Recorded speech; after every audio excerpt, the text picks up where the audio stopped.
Hi, this is Shabna Jain. இன்னைக்கு நாங்கள் பேச போகிறது டீனேஜில் இருக்கிற ஒரு பிள்ளைக்கு நாங்கள் பர்சனல் ஸ்பேஸை கொடுக்கணும். அது ஏன் கொடுக்கணும், அது ஏன் முக்கியம் என்ற தொடர்பாக தான் நாங்கள் பேச போகிறோம். இந்த டீனேஜில் உள்ள மாணவர்கள்னு பார்க்குற நேரம் 13 தொடக்கம் 19 வயசுக்குள்ளே காணப்படுற மாணவர்களை பிள்ளைகளை நாங்கள் எடுத்துக்கொள்ளலாம். இந்த காலப்பகுதியில் இவங்களோட ஐடென்டிட்டியை இவங்க உருவாக்குற காலப்பகுதியாக இது காணப்படுது. இந்த வயசுல இவங்களோட ஹார்மோன் சேஞ்சஸ் இருக்கும், மற்றது பிசிக்கல் சேஞ்சஸ் இருக்கும். இதோட போராடி இவங்களோட ஐடென்டிட்டியை தேற்ற ஒரு ஏஜ் கேப் தான் இந்த டீனேஜர்னு நான் சொல்லுவோம்.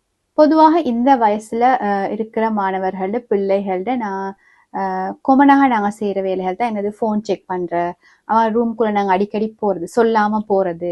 அடுத்தது அவங்களோட பொதுவாக அவங்களோட ஃப்ரெண்ட்ஸை நாங்கள் ஜட்ஜ் பண்ணுறது, அவங்களோட ஃப்ரெண்ட்ஸோட வெளியே போக விடாமல் தடுக்கிறது, பின்னுக்கால நாங்கள் நின்று அதை பார்க்கறது, அதை நீங்கள் இன்னும் சில்லம் புள்ளத்தான் உங்களுக்கு ஒன்றும் தெரியா அப்படின்னு அவளை மட்டம் தட்டுற வேலைகள், இதெல்லாம் நாங்கள் கொமனாக இந்த டீனேஜில் உள்ள மாணவர்களுக்கு செய்கிற வேலைகள். இப்படி ஒரு லிமிட் இல்லாமல் அவங்களோட எல்லா நடவடிக்கைகளையும் நாங்கள் மூக்கு நுழைக்க போன அந்த பிள்ளைகள் என்ன ஃபீல் பண்ணுவாங்கண்டா, என்னைய என் பேரண்ட்ஸ் நம்புறாங்க இல்லை, நான் என்ன செஞ்சாலும் அது பிள்ளையாதான் இருக்கே, என்ன இன்னும் சின்ன புள்ள மாதிரி இவங்க ட்ரீட் பண்றாங்க அப்படின்ற ஒரு மனநிலைக்கு அந்த பிள்ளை வரும்.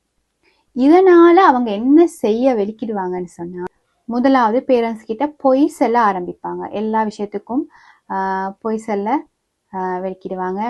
அடுத்தது பேரண்ட்ஸ்ட முன்னுக்கு ஒரு லைஃப், தன்னோட ஃப்ரெண்ட் ஜோனுக்குள்ள ஒரு லைஃப் வாழ, அதாவது டபுள் லைஃப் வாழ ஆரம்பிப்பாங்க. உங்கள்ட்ட எல்லா விஷயத்தையும் மறைச்சி அவங்களோட தனிப்பட்ட வாழ்க்கையில வாழ முற்படுவாங்க.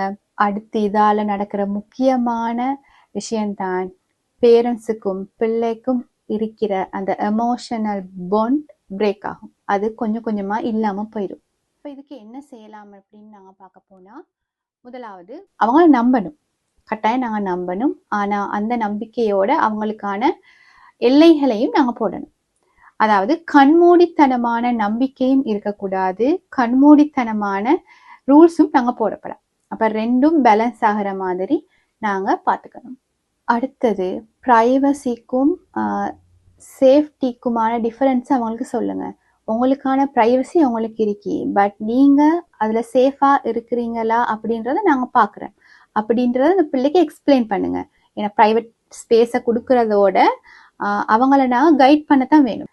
நாங்கள் அவங்களுக்கு பின்னிக்கு இந்த கைட் பண்ணுறோம் என்றதை எக்ஸ்பிளைன் பண்ணுங்க. அந்த ப்ரைவேட் ஸ்பேஸுக்கும் சேஃப்டி கன்சர்னுக்கும் உள்ள டிஃபரண்ட்டை பிள்ளைகள் நீங்கள் சரியான முறையில் எக்ஸ்பிளைன் பண்ணினா நிச்சயமாக அவங்க அதை விளங்கி கொள்ளுவாங்க. அடுத்து முக்கியமான விஷயம்தான் அவங்களோட ஒரு டேயை பற்றி நீங்கள் தெரிஞ்சுக்கணும். அவங்க வெளியே போனாங்க, இல்லாட்டி ஸ்கூல் போனாங்க. ஸோ அவங்கள பற்றி தெரிஞ்சுக்கணுமெண்டா பொதுவாக நாங்கள் என்ன கேட்குறேன்னு சொன்னால், நீங்கள் என்ன செஞ்சீங்க, என்ன பேசுனீங்க, யாரோட பேசுனீங்க, யாரோட போனீங்க, யாரோட வந்தீங்க, அப்படி எங்களோட கேள்வி கணக்குகள் அடுக்கி கொண்டே போவோம். நாங்கள் அப்படி கேள்வி கேட்குற நேரம் அவங்கள சந்தேகப்பட்டு விசாரிக்கிறோம் அப்படின்றது தான் அவங்களுக்கு தோணும்.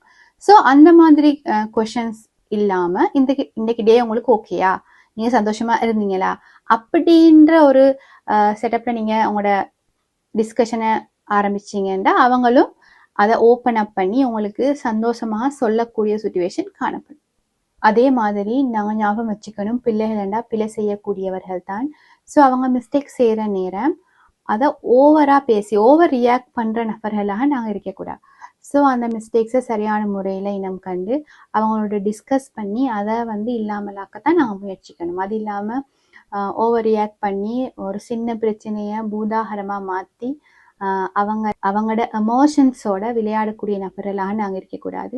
ஸோ இந்த நடவடிக்கைகளை நாங்கள் மேற்கொண்டோம்னு சொன்னால் எங்களுக்கு இந்த டீனேஜ் பிள்ளைகளோட வார முரண்பாடுகளை, பிரச்சனைகளை எங்களுக்கு தடுத்து கொண்டு அவங்களோட சுமூகமான ஒரு ரிலேஷன்ஷிப்பில் எங்களுக்கு போக முடியுமாக இருக்கு. ஸோ இந்த டீனேஜ் பிள்ளைகளுக்கு கட்டாயம் நாங்கள் பர்சனல் ஸ்பேஸ் கொடுக்கணும். அப்படி கொடுக்காம நாங்கள் விட்டோம்னு சொன்னால் அந்த பிள்ளைகள் வெளியே போனால் கண்ட்ரோல் இல்லாமல் நடந்து கொள்ளும். ஸோ நாங்கள் பிள்ளைகளை பாதுகாத்து கொள்ளணும்.